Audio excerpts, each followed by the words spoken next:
All right, we're live. Scott here, of course, with the Scotch Test Dummies. Thanks to everybody that's tuning in. Bart is not here yet. Hopefully, he is going to tune in at some point. And joining us tonight, of course, from California, Erik Wait. Most of you probably know Erik. He started with a YouTube channel on wine, started doing whiskey as well, branched out into two channels, one to cover his wine and one to cover his whiskey. Oh, there he goes. He's got to turn down the volume. It would not be a live stream with Erik unless I had to. That was my cell phone. I had the other one turned down. That was my cell phone. I had it sitting over there. And we'll just give everybody a few minutes. Tell everybody, I think Erik Wait is the name of your channels, but just tell everybody real quick, of course, about you real quick, where to find you. Well, if you just ERIKWIT, make sure you spell it correctly. I've got a wine study, Erik Wait Wine Studies. Got into whiskey while studying for the Wine-Spur Educational Trust Diploma. One of the units was on whiskey. It was on spirits. Got introduced to whiskey. This was in April 2016. Next thing I know, I got the bug and off I went into whiskeys. Eventually had to start a whole nother channel because it's two different groups, wine people and whiskey people. While there's a little bit of overlap, generally speaking, it's really two different groups of people. And of course, since then, I've been to Scotland twice, visiting 40 distilleries, traveling around Kentucky, most recently in Texas, been to 12, 13 distilleries in Texas. And just been absolutely fantastic. Not only learning about whiskeys, but there's a completely different group of people. I mean, the wine people are on Facebook and so forth. I have still a lot of friends in the wine business. There's a lot of wine people here up where I'm living. I was living in the Bay Area. I now live in Roseville near Sacramento, and there's a wine community here. I plan on hooking up with them. But it's kind of different between like baseball people and football people. It's just kind of different. But I've really, really, really enjoyed being part of the whiskey fabric, when I call it that, on YouTube. Been traveling around not only to visiting distilleries, but meeting up with fellow whiskey tubers. I've met up with you guys at your 5th anniversary for the first time. And then you surprised me at Iron Root Distillery down in Texas. And then, of course, most recently, met up at the Bastards Ball in Austin, Texas. But I've met up with Roy a couple times, been on his channel, Scotch for Dummies. And of course, a lot of people here in the group as well. I've met up with Tom here. So anyway, just been absolutely loving it, not just from an adult beverage perspective, but just making a lot of friends and stuff like that. Really, really, really been blessed by it. And one of the things I'm most thankful for this holiday season is getting to know you all. Good. Well, thank you. And thanks for coming on. And thank you as well for the Ardbeg. I'm just warming up my palate with a little bit of Ardbeg 10. Yeah. Because we have Ardbeg very young committee release from 2003 that we'll dive into together here. And we'll explain that in a little bit, what brings that to both of our tables. So this is the bottle that Scott is talking about. So I'm drinking a little bit. This is from the Dornack. So in June 2018, when I went to Scotland, I stayed at the Dornack Castle Hotel, and they also now have a small distillery. But before they were releasing their own whiskeys, they were sourcing whiskey. So this is a blended Isla. They don't tell you what's in it. It's bottled at 45% alcohol by volume. But I was just telling Scott, to me, it seems like a cross between Ardbeg. It has the slight earthy mud character of Ardbeg, but it's got that citrus character of a Lagavulin. But I could be completely wrong. But getting towards the bottom there. But I thought it'd be a good warm up before we get into tonight's Ardbeg. And people know me. I'm a big fan of Ardbeg. Some people have their favorite football team, some their favorite actors, some their favorite movies, some their favorite whatevers. For me, I don't know. It's not just the whiskeys, but there's a certain persona about Ardbeg that I've just sort of connected with and just really fallen in love with them. Well, kind of like, the cult of Ardbeg. So, yeah, I mean, it's kind of a super fandom or a just kind of a clique, you would say, of people that really, really dig Ardbeg. Yeah. And, I've been to all the distilleries on the island with the exception of Ardenhoe. And I walked around Bowmore, but I didn't do a tour there. I prefer the southern part of Isla, although big Bunnahabhain fan. Gotta love Bunnahabhain. Yes. Des Moines, Oloroso, Sherry Cass, love those. But of the southern three, Lagavulin, Lafroig, and Ardbeg, I really love Ardbeg between those three. Again, the others are fantastic too. Sure. Love the Lafroig 10 cash strength. It's probably one of my favorites from Lafroig. Love the Lagavulin 12, another higher ABV, but I've just really, really sort of clicked with Ardbeg. And, they don't, excuse me, they're advertising me. It doesn't seem as much as they used to, but they had these sort of zany, comical advertisements they used to do. I don't see them as much these days, but I think there was sort of a reflection of their persona, I think, in that as well. And I kind of dug that, it's sort of the tongue in cheek and humor that they would use. Sure. Like, do you ever see the Ann Oa commercial? Yeah. That one's kind of funny. So the Lafroig, they have the self-deprecation humor. Yeah. Everybody's going, "Ooh, what the hell is this? What the hell is this?" Yeah. That's showing the holidays. People bring bottle of Lafroig, and everyone's like, "Ooh, man, who'd want to drink this? I don't think so." And then there's someone else like, "Oh, this is awesome. This is great." That's a different kind of sense of humor, and I kind of like that too. But I think it just sort of resonate more with Ardbeg. Yeah. Hold on just a second. Little cowbell there for Arthur Lopez. He says, "Good evening, Scott and Eric. Good to see two great whiskey tubers together on one stream." He's going to be sipping some Oogie Dale and non-CR grooves. Ooh. Hashtag all hail Ardbeg. Okay. Let me go through a little bit and call out some people that are tuning in tonight. Trev Wilson, Jimmy Drammer, Tom R., Rostislav Traps, Chris Bourbonsane is here.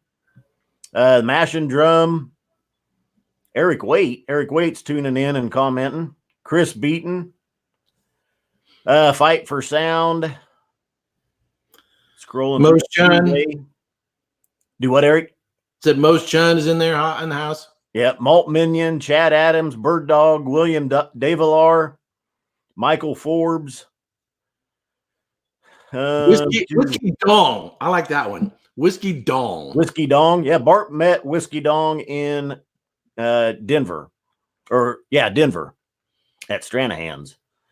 Chad Adams is tuning in. Arthur Lopez, Mark Goins. Silverlock Whiskey Club. Claire is tuning in. Claire the third, that is. Alex Snow Ander 88. Dram Dude. Isaac Mittendorf. Erik Wayne Anderson. ADHD Fishing. Carino 1. Carnival of Thoughts 1123. Mark Whiskey Whistle is here. Larry Fairbanks. Dan E. Bob Oso. Brian Brennicky. Bob Oso. I don't know if I've seen Bob tune in before. Yeah, I've never seen it. And then Brian Brennicky. I said, Alex Noander 88. Yep. Jay Haley. Gary D. Zack, if I pronounce that correctly. Andrew Spurrell. I would say Gary DeZiak. Ziak. Scotty Harrison. Well, hello. Okay, so let's get into now what brings us together with the same dram tonight.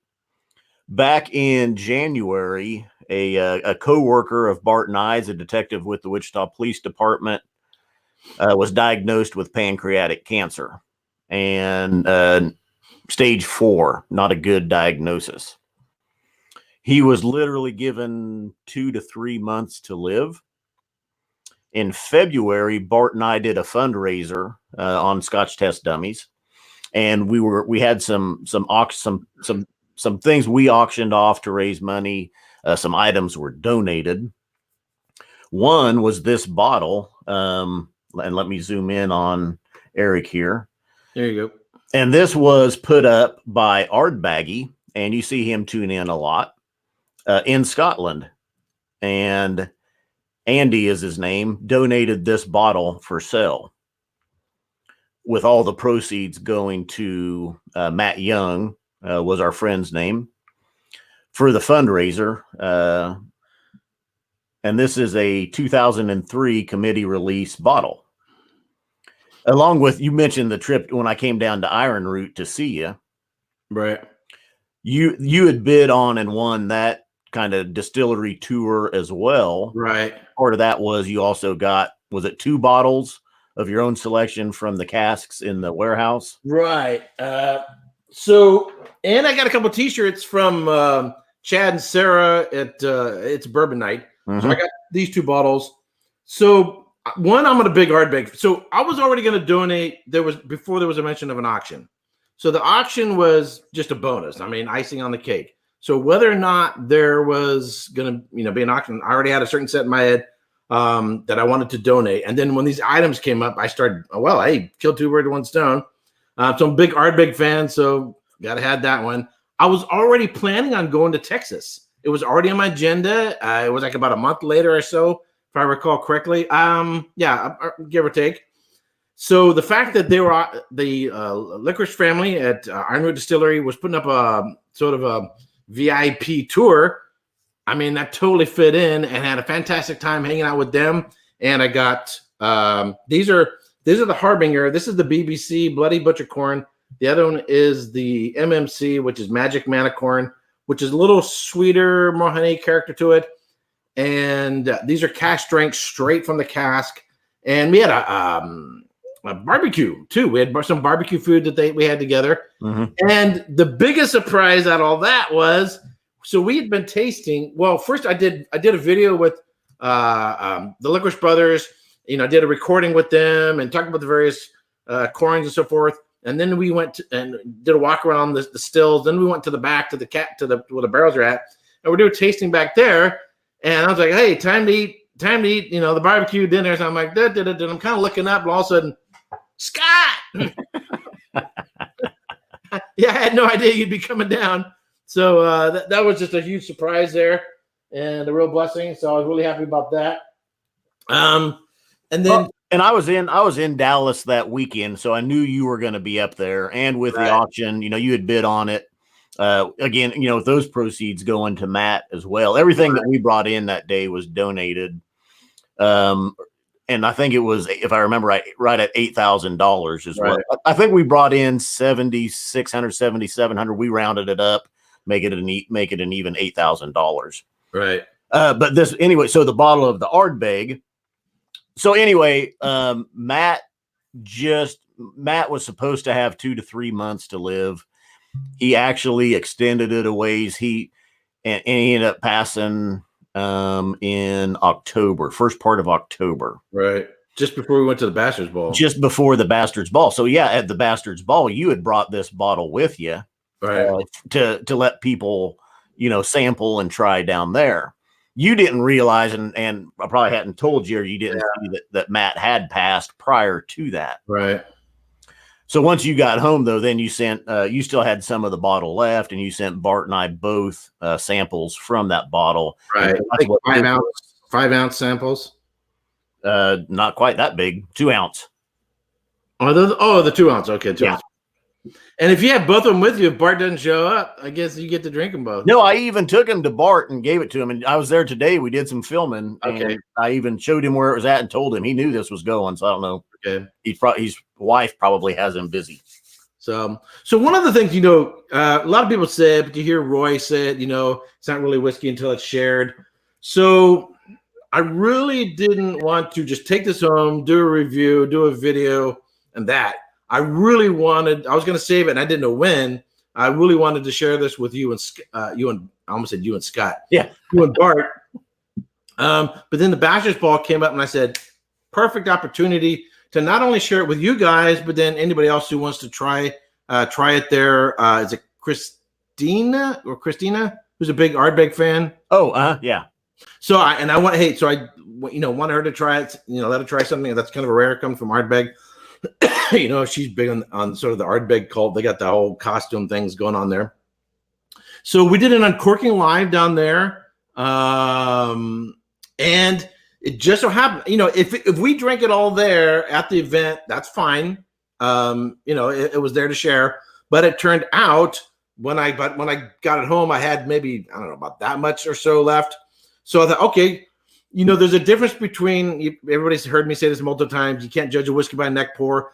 It's always going to open up, and develop more. So we had did an uncorking, and I thought, I really wanted you guys to try it after it's opened up, get a sort of before and after experience with it.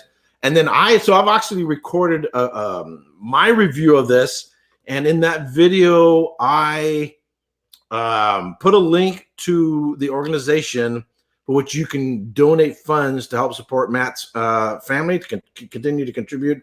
And I did it as a dedication. That video will post next Saturday. So my formal review, you'll be able to see at the end, which I provide the notes and all that kind of a thing.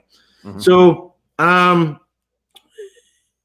one of my best friend passed away from cancer. His second battle with cancer this last year.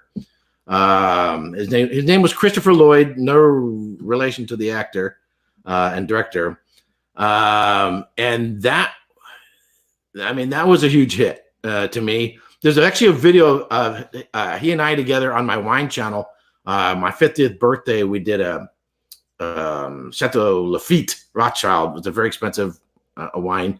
So we did a video together and had a really great time. And I'm really glad, I got to get that moment on video. But, there's only so much you can do, to help other people. You can't save the world, but when you have the opportunity to do something, at least just a little bit, and we're going into the holiday season, which is a good time to be thinking about other people and try to help people out. When an opportunity arises, if you put yourself in someone else's shoes, what would it be like to go through that? Those circumstances, then I become very motivated to whatever little I can to try to help out. And so as great as the whiskey is and the shirts and the tour and all that stuff, it wasn't about that. It was really about, even though I didn't know Matt and I don't know his family, and you don't have to, you hear about something going on in the world where tragedy strikes, whether it's a big thing like a hurricane or something small, something tragic happens in a family's life somewhere. You can always do a little bit and try to help out. And so that was really what it was all about. Rather than getting whatever the bonus prizes were in the thing. So, but this whiskey did a little bit of traveling. Yeah. Went from Ardbeg to Roy, and then I went to Scotland. I picked it up with Roy, then I brought it to California, and then from California made its way down to Texas. So this was a committee, or you got the bottle, and I was looking for the bottle. This is the committee release from 2003. It is the name of it was Very Young, but it's kind of there was a series, because the next year it was, I think, Still Young, and then there was I forget what the other ones were, but it was kind of, there's Very Young, there was Still Young, and I forget, but I'm sure some people can comment on what the next ones were. So this one it was distilled 1997, bottled in 2003, and they got a lot of writing out. So someone asked, how can you travel with an open bottle? Carefully. I did take some of the tape is still on. Some of the tape that I had put on there is actually still on there. So I had taped it closed, and it made it home. I actually had it in a traveling box, so it made it home. So it came on an airplane, so it wasn't a problem. And for those watching too, Brian Brennicky there, he says the fundraiser was one of the most inspiring things he's seen. This community was awesome. Is awesome. Yeah, I mean, donations were just rolling in from the second we went live with it. And Matt watched it. He didn't even know we did it. So he watched it like the next day. And he was very, very moved, very taken aback by it. In fact, we had him on the 12 Hours of Boom. Right. He came on during, I want to say, hour 11, right before the 12th show. And that was back in the first part of July. And he was really doing pretty good. And he knew he had just kind of kicked it to the curb a little bit, and that at some point it was going to move back into the street. Right. I mean, he knew it was still there. But he knew too that he had a lot more time with his family than he had planned on, or what he was told, he would have. So he learned to appreciate every moment he had, right, at that point. So it was, he just had a great, mentality about it. right. So, there's sort of this may sound strange. There's sort of a gift in that because, if you were driving home one day and you got T-boned by a big rig in a traffic accident, you didn't get to say goodbye. You didn't, or your plane crash or however, you had a heart attack and fell down the stairs, whatever. So as tragedy it is to have that sort of situation and sort of a prolonged death, and nobody ever wants to go through like that. I went through this. So in 5 years, I buried my dad, my mom, my oldest brother, my last aunt, and my grandmother, and I provided the services for all of that. And after all that, I had a heart attack and almost went myself. And as much as it's painful to see people go through that, on the other hand, at least you get the opportunity to say goodbye. I got to see my dad in the hospital and so forth. So, so what do you think about the whiskey? Let's talk about the whiskey. It's okay. So you said distilled in 97. This was bottled in 2003. It's only 6 years old. The ABV is it reaches out and grabs you right away and lets you know what you're looking at. And there is 58.9%. Right. ABV. So the nose, I'm actually not getting that much on the nose. That's pretty subdued. It's not like Supernova in that sense, in terms of the impact on the nose. But it says Ardbeg. I'm getting the smoke there. There's a char there. There's a kind of an earthiness there. Fruit is somewhat in the background. But on the palate, it definitely says everything else definitely comes through. It's like the old Batman movies where, with Adam West, where "pow" would ring up on the, just show up on the screen. I almost laughed, and this would have come out my nose. And then I definitely would have been smelling it. Oh. I'm going to add a drop of water. But anyway. So one of the things I look for and trying to learn about whiskeys and distilleries is the personality of the whiskey and the profile of it. So like when I was sipping on this earlier, which is an Islay blend, and try to look for the part that says, I am from here, this place. So a lot of people say like Balcones. I've heard Daniel say this, I've heard people that Balcones, regardless of whatever whiskey they're making, there's a certain Balcones character to that's at the core of that.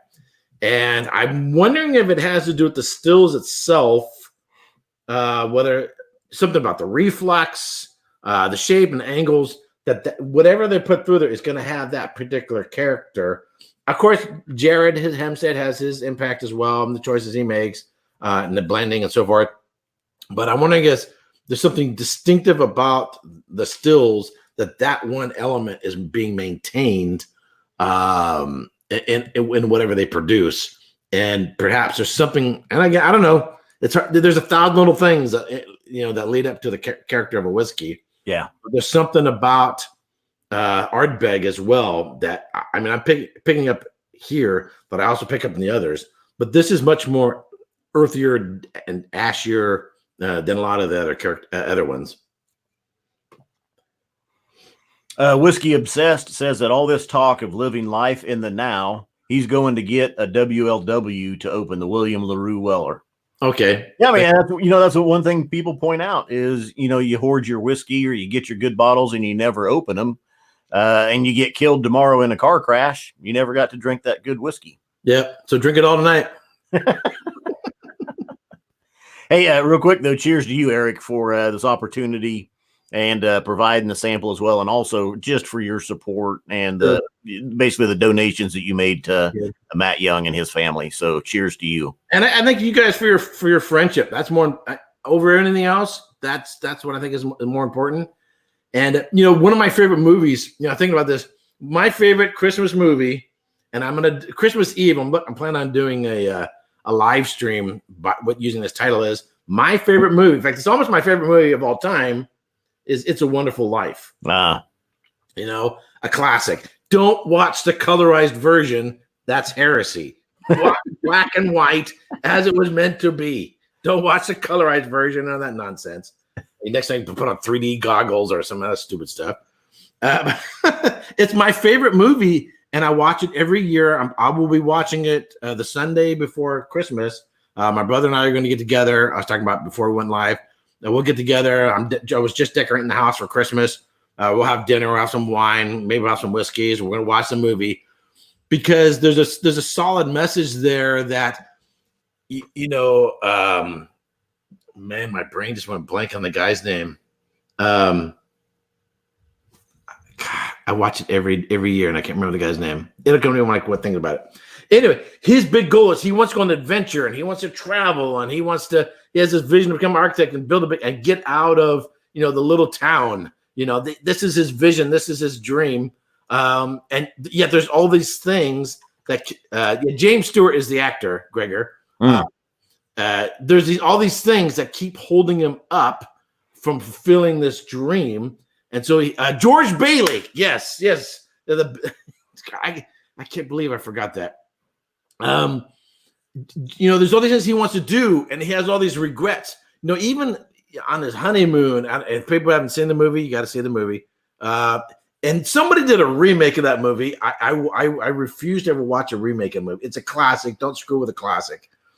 But at the end of the movie, spoiler alert, the movie's been around for decades. But the end of the movie is because this big tragedy happens where it looks like he's going to be destitute and he's going to go to jail and all this kind of stuff. But all the friends, neighbors, family come rushing at the end of the movie. And he finds out he's actually, in terms of friends, and they're all giving him money.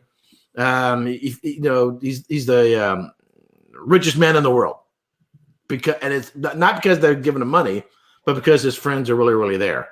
And that's, for me, really what it's all about. Someone says Erik is drunk rambling. I've only had a couple sips. I'm not drunk. I ramble all the time.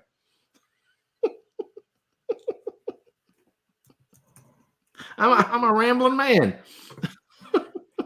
And Erik, before I hooked up with him, but about 10 minutes before showtime, he had not been drinking. Nope. So, yeah. And I'm always rambling. You should see me when I'm first get up in the morning. Actually, I have to admit, I've never watched It's a Wonderful Life. And I'll do that, though, for you. Dude, different types of movies, you can't compare a sci-fi movie with a classic or a Western. There's different genres of movie. But overall, that is my overall favorite movie. And I think I had this conversation with Roy. I think it's his favorite movie as well. If you've never seen that, oh my goodness. I admit it. I'm at fault. I'm gonna watch it just for you all, everybody that's tuning in. There you go. You gotta watch. Yeah, it's an. Actually, that has been on my list, as well as the Gone with the Wind. I've never watched Gone with the Wind. I want to watch that as well. That was my mother's favorite movie, Gone with the Wind. Of course, A Christmas Story. Hey, you shoot your eye out. That's another favorite. And there's like 10 different Christmas carols, Scrooge, that I like to watch. The one from the 1930s is my favorite, and the second one I like is with Patrick Stewart. But that's another reflective movie, about your life. Here's a guy who lived miserly. Of course, he gets visited by 3 ghosts, and learns about the true spirit of Christmas, and it gets turned around and becomes a generous person, stuff like that. But I kind of like these very sentimental, movies. The funny ones and the goofy movies are good too, but something that has a real message to it and makes you stop and reflect, and It's Wonderful is really a movie that makes you stop and reflect. And you look back on, I didn't get to do this, this, and this, and this, and I wanted to do this, I wanted to do that. And there's all these other things you can complain about. But when you really look back on the blessings you've had in your life and the impact that you've been able to have on others. And if you hadn't been there, how different would other people's life be? Yeah, it's one of those movies, but it's a good movie. You definitely got to see. I can't believe you've never seen it though. No, I know. And Richie Z, I highlighted his comment. Richie Z was in the same boat. He hasn't watched it either. So let's make a pledge, Richie Z, that this year we will watch. It's a Wonderful Life. And the full version, black and white. There's an edited version they'll show on TV. No, you guys watch the full version, black and white, not the colorized version. And Die Hard is not a Christmas movie. Although I just watched it. What? That's not a Christmas. I just watched it 2 days ago. It takes place at Christmas time. Yeah. The theme has nothing to do with Christmas. There's Santa Clauses in it, and there's Christmas decorations, and it has nothing. If you moved it to the summertime, it would be the same movie. It teaches you to be prepared at all times. Yeah, and and then that one line that really becomes his line. Yippee-ki-yay. Yeah. Blankety blanker. I won't say the rest of it. Yippee-ki-yay. Well, super chat come in from the Scotch 4 Dummies for $5 saying, keep it up. So his yippee-ki-yay for him is like Arnold Schwarzenegger's I'll be back. I'll be back. Yeah. That became his line. It's a good movie. It's at Christmas time. I don't think it's a Christmas movie. It's not themed with the spirit of Christmas. We've got another one for the Angel's Wings here. From Whiskey Music, $5. He says, ring the bell for Angel's Wings. Every time a bell rings, an angel gets its wings. I know that line. Teacher says, every time a bell rings, an angel gets its wings. Oh, yeah, you'll fall in love with Clarence. I won't tell you who Clarence is. There's a character in Clarence. You'll fall in love with Clarence. Clarence is awesome in the movie. So Steve A agrees with me. He says Die Hard is a movie that happens to occur around Christmas time. That does not make it a Christmas movie. I agree. There's kids in it. There's snow. He's trying to get to his family. I don't know. It's pretty Christmassy.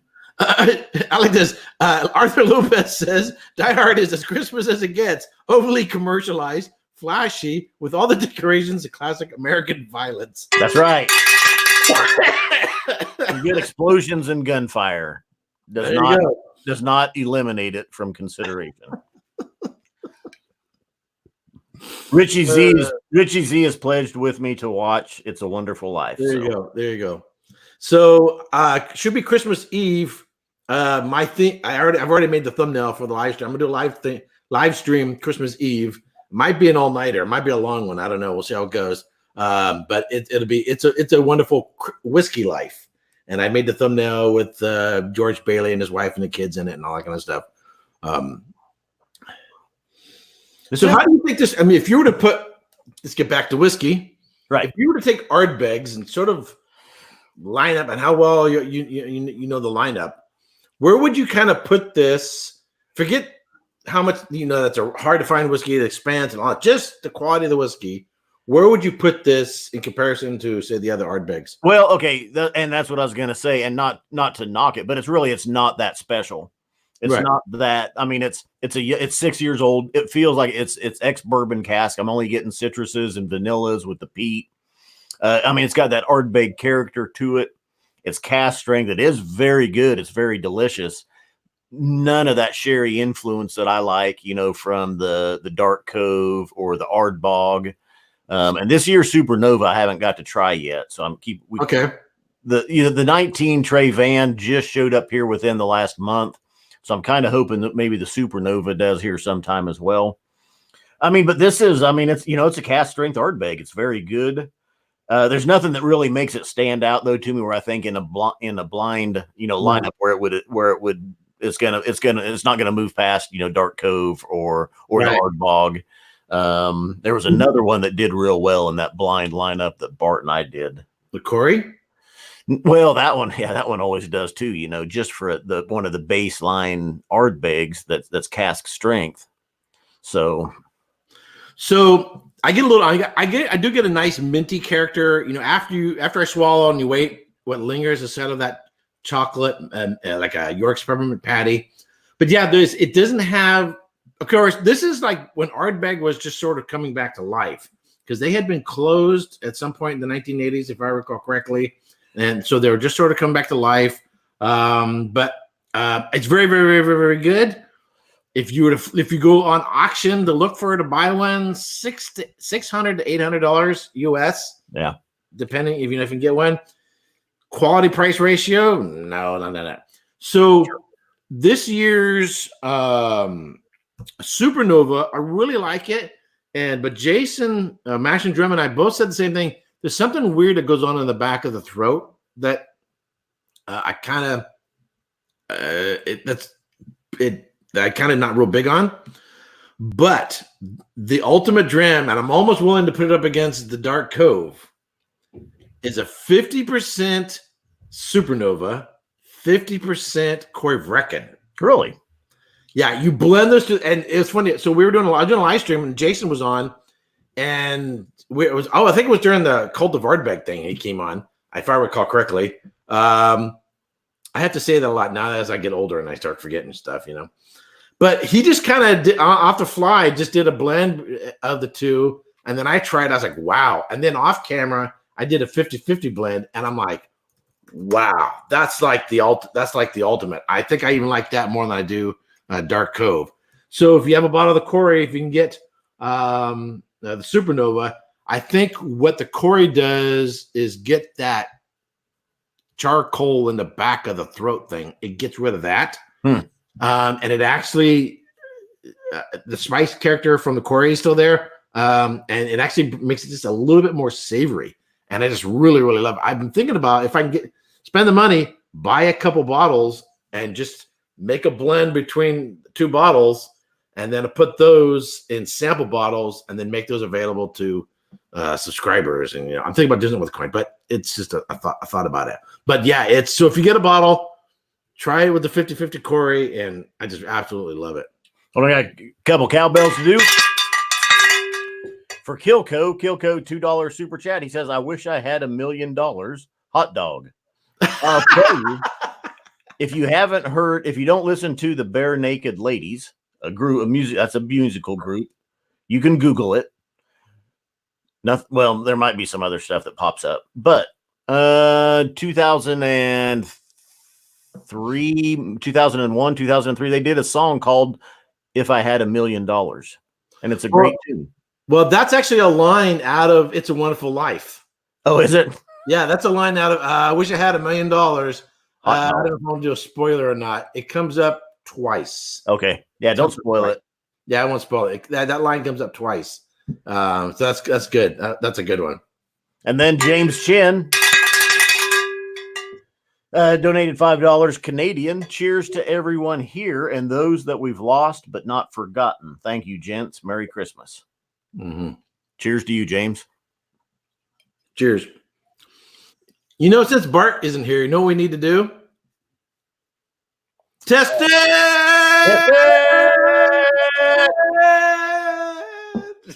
Ardbeg style. Ardbeg style. Ardbeg style. See, now that I was in a one-bedroom apartment. First I was in one where I had people living above me. And then I moved to same complex, moved up to the third floor, and then had people below me. And now I can scream and yell and make all the noise I want. Nobody can hear me. The neighbors aren't going to hear me. I got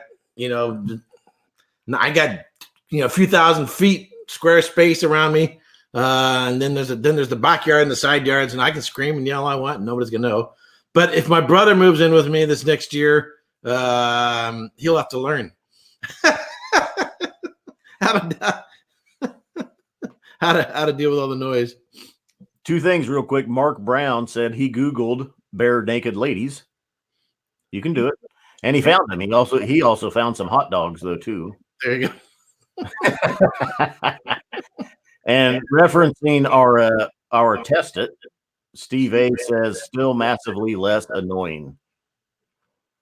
Since Bart didn't do it. It didn't do it. Let's see, Gregor. What Scott should Scott pair with It's a Wonderful Life to ensure he has the full experience? That experience being overcome with emotion and flubbing like the time he dropped the ton.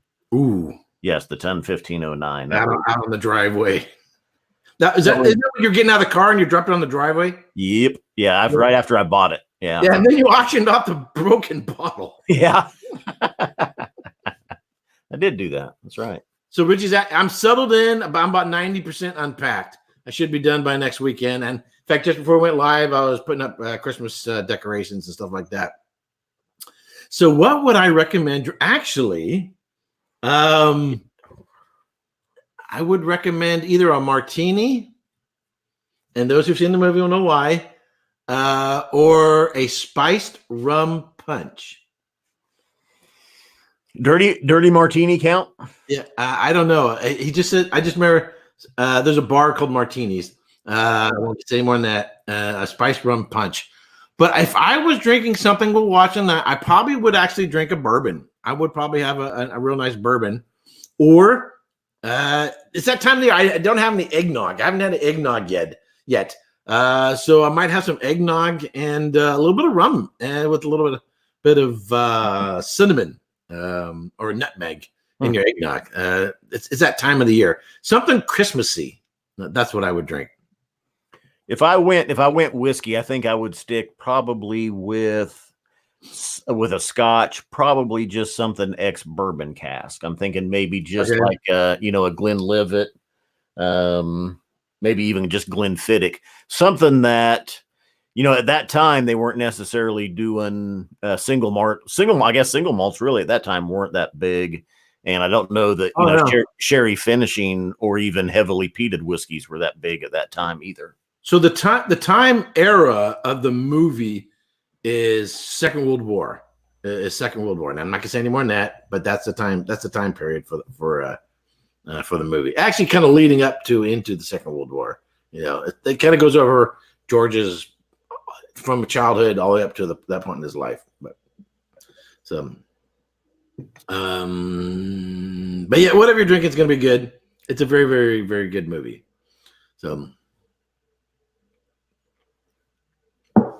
So you would say, do you like this? You think more than Ardbeg 10? Yes. Yeah, and I was drinking Ardbeg 10 right before. This is really an amped up version. Tenfold of Ardbeg 10, I think. Now, what about, say, Oogie? Well, it's been a while. You're going to add in some of this. The Oogie does have some sherry finish to it, some sherry casks. And I don't have a bottle of that. I wish I did to compare it to. But this one, I'm pretty, even at 6 years old, and I'm not getting any sherry. It's pretty much just, I'm guessing ex-bourbon cask on this one. Right. So, actually, I was thinking 8-year-old log to compare it to probably 8-year-old Lagavulin. Have you had the Perpetuum? Yes. It's probably out of everything that I haven't had the Ardbeg, which you guys have and have reviewed. I haven't had that one. And you guys have, what's that really? It begins with an A. I don't remember how to pronounce it. Verdes or something like that. Yeah. Have you guys had that one? Yep, that one was in the lineup that we did. And then there's, oh gosh. So I'm thinking this is probably Ari, not the Ari Verdes, that's another one, but there's a Ari Nom Based. Oh, yeah. I haven't had that one either. I got to come to your house, man, and drink some more Ardbegs. There's a few there I haven't had. So I tasted a bunch down there in Texas, and I wish I'd taken pictures of them. But the context of, everybody around elbows, and you're talking, it's not the same as sitting down and actually be able to sort of focus on the whiskey. But my next goal is to sort of keep an eye out. You can get those like this over in the UK at the whiskey exchange. I was at the whiskey exchange. I could have filled up my luggage with nothing but Ardbeg there. But I was like, I had to save room, and that was the first place I went to. Was in London, so I wasn't going to do that. Hey, Daniel, whiskey throttle. Yep. I haven't seen him in a while. Yep, just saw him tune in. Do you see Jason Kotlinski's question to you? He's wondering if the Supernova has opened up at all since you first posted the review. Oh, absolutely, but it's opened up more, but it still has this back of the throat thing that needs to be counterbalanced. So On New Year's Day. New Year's Day, my top 10 for 2019 will post. I'm not gonna. It makes my top 10, but that's the one thing. If it didn't have that, it's almost like, if you, I can't smoke, but if you've been sitting around smoking cigars all day, and there's that kind of rent, I've smoked a long time ago, and that sort of kind of remaining sort of in the back of the throat kind of a thing. That's the one thing about it. But when you first have it, it's just like, poof. I mean, I'm sure Bart will have a peatgasm, when he tries it. Now, I think your first trip over, what was it? Is it Kill Dalton? Is that one of the first ones do you have that one? Have you opened that one yet? Yeah, so I've already reviewed it, and I actually got another one. Yeah. So this is my other one, the other open one. This one. It's more of the bottle and the occasion. It's a fundraiser. So the Kill Dalton cross is from around the 5th century, if I recall correctly. Let me think. 5th century, and there's a chapel there, and so this was put together as a fundraiser to help. And it's one of the oldest Celtic crosses, and one of the most pristine in terms of not a lot of damage to it. So this is a fundraiser to help support that. So you can get these still. I mean, you can get from the distillery for about 200 pounds, and then you can get them on the second hand. So I bought one over there, opened it up, reviewed it. Someone here wanted to buy it from me, even though it had been opened. I sold it to them, and then I bought another one. But this one here hasn't been opened, but I got another one. That's sort of a special one. Gregor is asking, is 5 liters a hard rule on packing whiskey? I have a bottle to case allowance problem here in Edinburgh. So there's two things you're dealing with. You're dealing with customs, you're dealing with TSA. Okay. TSA, anything you can have, it's 5 liters of anything above 24% ABV. So if we had all wine, you wouldn't have any problem, because even port, which are fortified wines, are only 18 to 21s in that range. So yeah, it's a hard rule, but that's what TSA. But if you're going through, if you're going into Scotland and you're coming into the United States, your luggage and all that will never see TSA.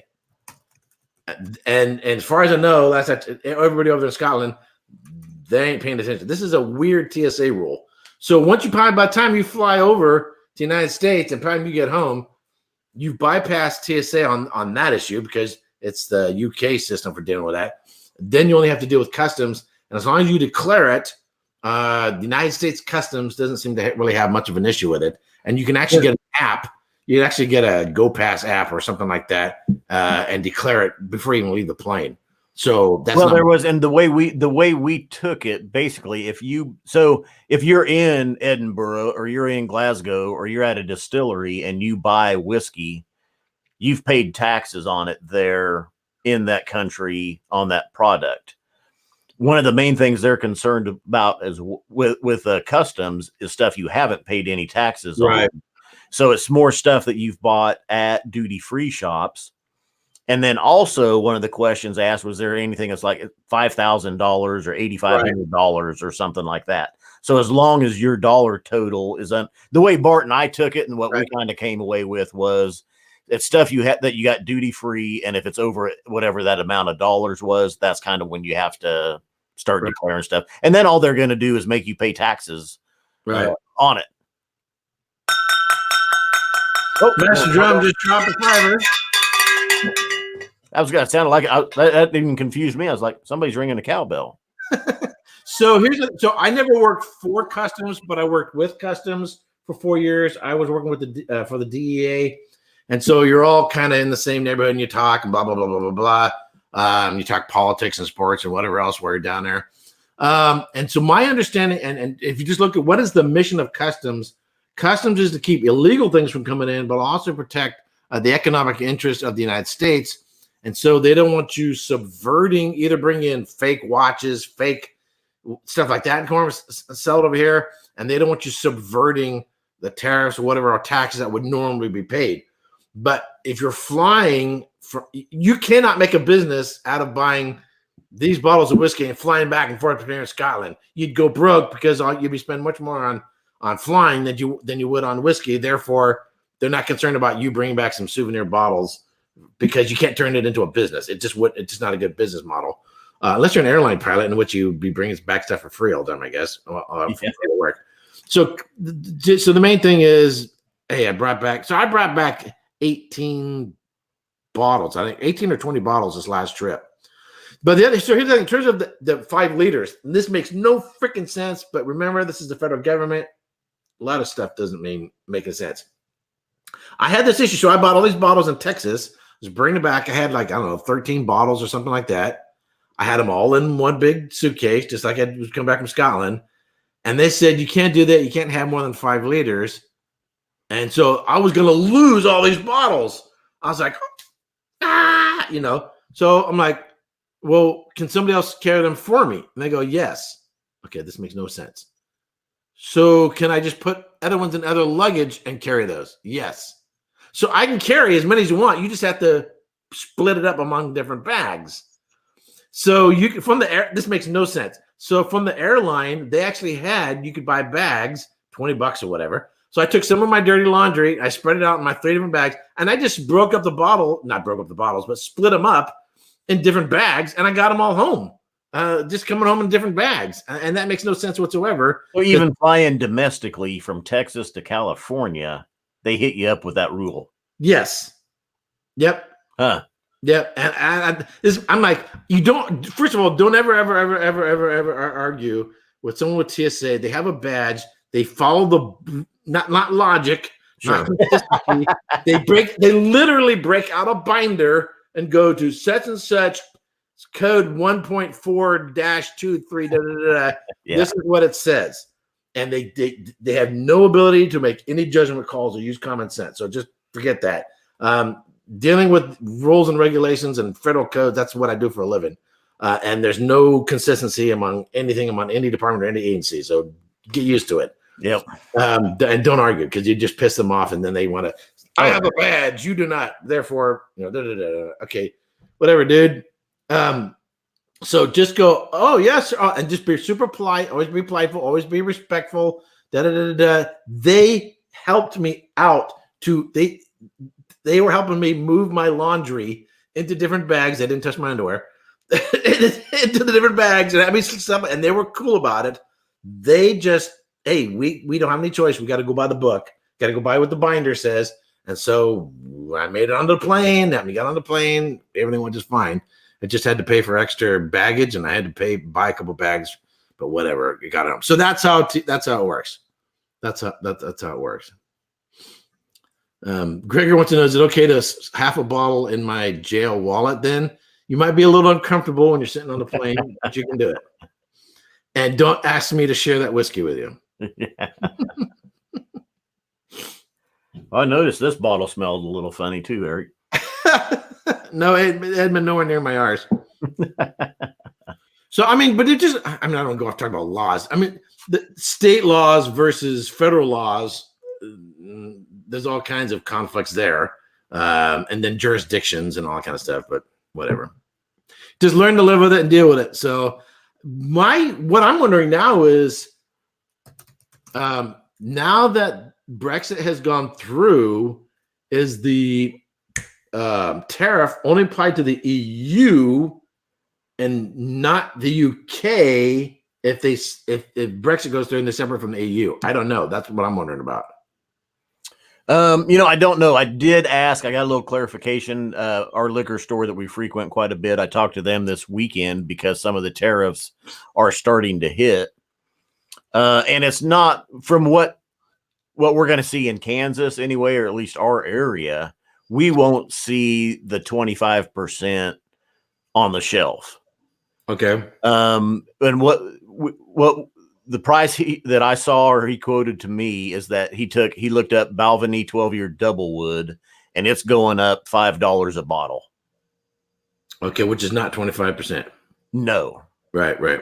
Okay. So, and that's about what I figured. I kind of figured, okay, if there's $100 bottle on the shelf, we will probably see it go up to 110, maybe 115. Okay.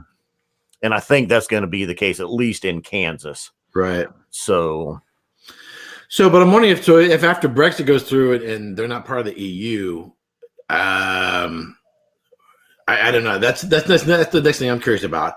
And then even if they were part of the EU and they're getting hit with Brexit and all that stuff, and I mean getting hit with the tariffs, if you fly over there and put in your luggage, do you somehow have to pay extra tax, or are you somehow going around the tariff, or is customs going to go, hey, we're going to come after, we're going to be more sticky, we're going to get more finicky about what you can bring home to the United States because of the tariffs? I don't see him doing that again, worrying about that again on a few bottles. I think you're dealing more with the masses there, right? The ships and the wholesalers, the distributors that are bringing it in. Right. I mean, that's where they're going to hit you. I don't know that they're worried about, the 1, 2, or the 3 bottles that come across in a suitcase, right. Or 18 to 20 as I do. What's that? Or the 18 to 20 bottles as I do. Or yeah. 2 to 3. 2 to 3. Oh, just 3 or 4.